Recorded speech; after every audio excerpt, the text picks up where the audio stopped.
En primera plana, Carlos Herranz. Bienvenidos en Primera Plana, un programa de Radio Francia Internacional y de France 24. Esta semana ponemos el foco en Argelia con el final de la era Bouteflika. Para ello me acompañan en este estudio dos invitados. Luis Rivas, periodista independiente. Bienvenido, Luis. Gracias.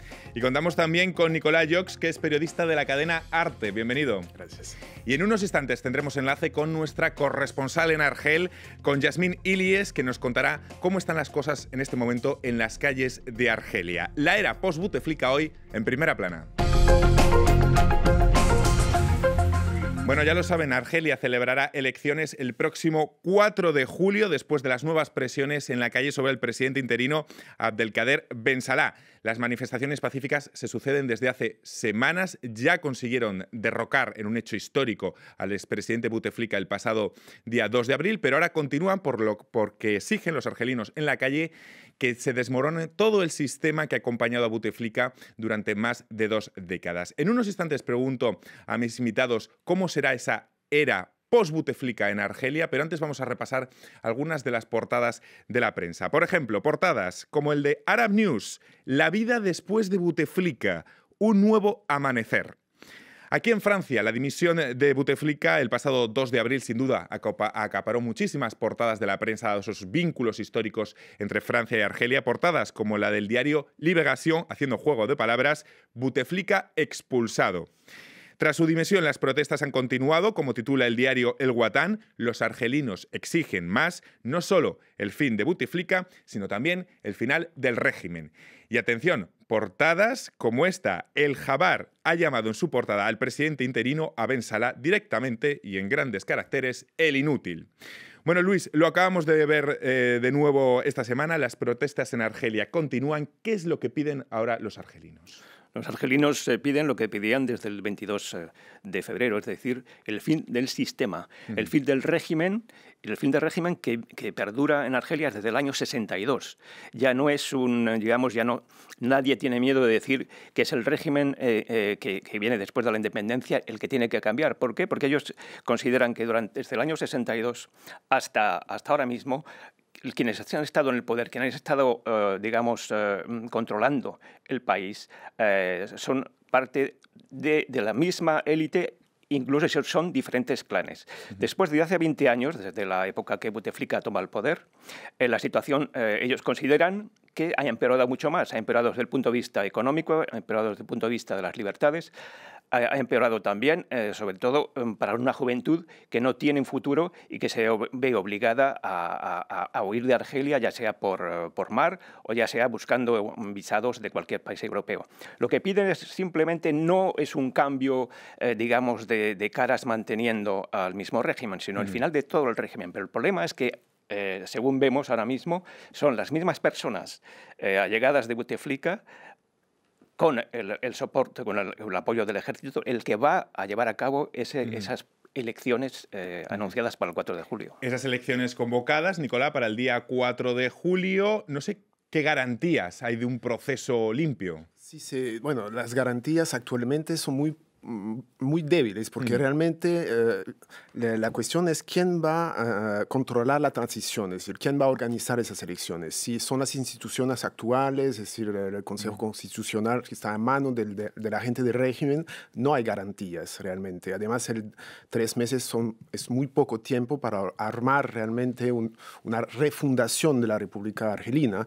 Lo que pasa es que, es decir, la gente rechaza esa tentación del régimen de controlar y de limitar el cambio que está planteando la gente. La gente quiere acabar con un régimen de corrupción, es decir, es eso que hay que entender, que el sistema es un sistema mafioso para mucha gente, es decir, la gente habla de eso y no tiene ninguna confianza en el proceso que tratan de imponer el régimen, el ejército, ahora mismo para armar esa elección del 4 de julio. Me van a dar un segundo, nos vamos a ir en este punto hasta Argel para conocer de primera mano cómo se están viviendo las cosas allí con nuestra corresponsal Yasmine Ilies. Buenos días, Yasmine. Buenos días, Carlos. ¿Qué tal? Bueno, pues pese al nuevo presidente interino, pese a la convocatoria de elecciones para el próximo 4 de julio, los argelinos siguen estando en la calle. ¿Qué es lo que piden? ¿Cómo están en estos momentos las cosas en Argelia? Sí, mira, pese al carácter pacífico de las marchas, las manifestaciones del martes, por ejemplo, fueron fuertemente reprimidas por la policía y ello suscitó la ira de los argelinos.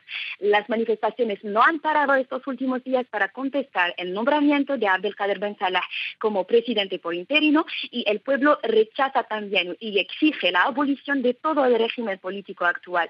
Decir también que la desconfianza reina entre el pueblo y el poder, por eso la sustitución de un protagonista por otro, como dicen en la calle, es inútil para el pueblo argelino. Sí, bueno, Yasmín, no sé si podríamos hablar de que estamos asistiendo a una especie de lucha de poder entre el clan Buteflika y ciertos sectores del ejército por preservar el poder en la era post-Buteflika. Bueno, había una lucha de poder antes de la aplicación del artículo 102, pero ahora no podemos calificar lo que está pasando de lucha de poder, dado que entra en el marco constitucional. Sin embargo, el ejército está implicándose en la vida política del país. En su último discurso, por ejemplo, el jefe del ejército mayor ha dicho claramente que el ejército acompañará el periodo de transición destinado a preparar las elecciones presidenciales y, en otros términos, prometiendo también persecuciones judiciales contra todos aquellos que escaparon a la ley durante la era Buteflika y que son objeto de investigaciones por corrupción. Personas allegadas al sistema, hay que precisarlo. Gracias, Yasmín. Bueno, Luis, un clan como el de Buteflika, que ha estado tantos años en el poder, desde luego un sistema no se desmorona de la noche a la mañana. ¿Cómo va a intentar aferrarse al poder? Bueno, ha intentado aferrarse al poder y, de hecho, la realidad es que las personas que están conduciendo esta especie de transición, entre comillas, son del entorno de los Buteflika. El asunto, lo que cambia la situación es el ejército y sobre todo el nuevo hombre fuerte, el general Gaid Salah. Él es un puro producto de la era Buteflika. Ha sido nombrado por Buteflika precisamente pensando que sería el menos peligroso de todos los generales que había en el ejército, ha hecho purgas gracias a él y se queda ahora mismo pensando, los Buteflika pensaban que no era la persona que iba a concitar el apoyo de otros militares para, digamos, plantear una alternativa, y se hace ahora mismo, digamos, con el poder. Lo que no está muy claro es si todavía los Buteflika confían en él para ciertas cosas, como por ejemplo ahora en un futuro que no sean perseguidos judicialmente, por ejemplo, o si en el fondo están todavía empujando a esa línea que conviene también a la era Buteflika. Durante las manifestaciones de estas semanas en Argelia, sin duda, los jóvenes y las mujeres también han desempeñado un papel muy importante, Nicolás. Los hemos visto en la calle. Un país con una media de edad muy, muy joven. Claro, creo que la juventud, bueno, fue ella que lanzó el movimiento, es decir, una juventud popular de los estadios de fútbol, de los barrios populares que son inmensos alrededor de Argel. Y bueno, esa juventud que nació después de la Decennia Negra, es decir, de toda esa era de violencia que ocurrió durante los años 90. Son gente de 20, 25, 30 años. Es decir, hoy creo que hay todo el pueblo, todas las generaciones están en la calle, pero la juventud jugó un papel muy importante y realmente esa reapropiación del espacio público que hay en las manifestaciones, toda esa libertad de expresión, cantos, bailes, humor, es decir, es parte del papel que juega la juventud para decredibilizar y burlarse de ese régimen también hoy. Y esa juventud, bueno, es de muchas clases sociales, es decir, son la juventud popular, creo que es muy presente, pero también de clase media, de estudiantes que hacen un activismo muy importante también en las calles. Esa juventud y esas mujeres que están también en la calle, los vimos bien en la marcha del 8 de marzo en Argel, donde las mujeres protagonizaron la manifestación de forma muy importante, porque ellas también piden una igualdad de derechos que no existe hoy día en el derecho argelino. Entonces hay una lucha también de las mujeres que está ligada a ese movimiento de protesta hoy día. Hay varias preguntas que planean sobre la era post-Buteflika. Una de ellas es si hay riesgos de que se implanten en el país fuerzas islamistas como han pasado en otros países árabes donde se han acabado regímenes autoritarios. Luis.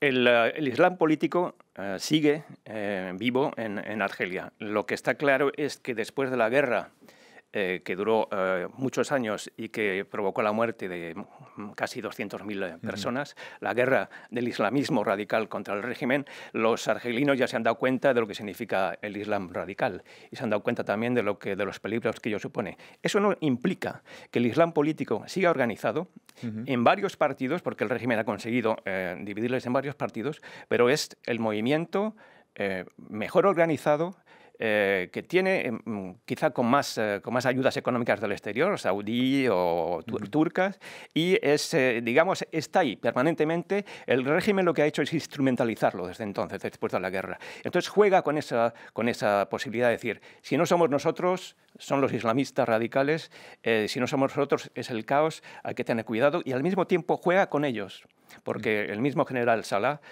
se le acusa también de estar jugando con uno de los líderes del islamismo político para que actúe de liebre, como se dice allí, es decir, que se presente a elecciones para legitimizar esas elecciones. Con lo cual existe, pero yo creo que los argelinos, y sobre todo la juventud, está ya vacunados contra lo que significaría la instauración de un Estado islámico, que es lo que pretendían el FIS. Convendría recordar en este punto también, mirando al pasado, vamos mirando el futuro y a veces el pasado, ¿por qué Argelia logró escapar a las primaveras árabes de 2011? Creo que por entonces usted estaba allí, ¿no, Nicolás? Yo me quedé en 2011 un mes en Argel y estaba mirando un poco cuál era la actuación de la sociedad civil. Había activistas jóvenes que trataban de organizar marchas en el centro de Argel, pero eran 100, 200 jóvenes que la policía le caía enseguida y no podían ni siquiera reunirse, es decir, físicamente.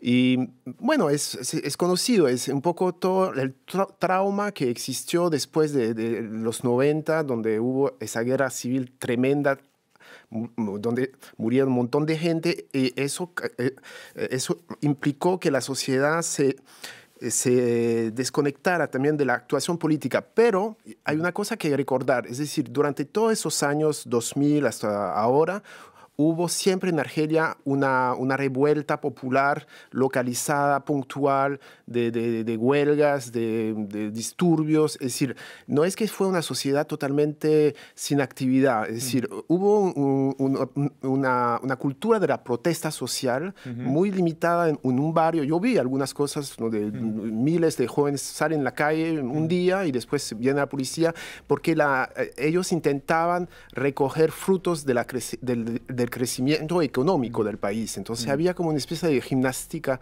también de la protesta, y creo que se explica también hoy lo que está pasando es un poco la acumulación de ese momento. Sí, si me permiten, vamos a despedir en estos momentos a los telespectadores de France 24. Nosotros continuamos hablando de Argelia hoy en Primera Plana.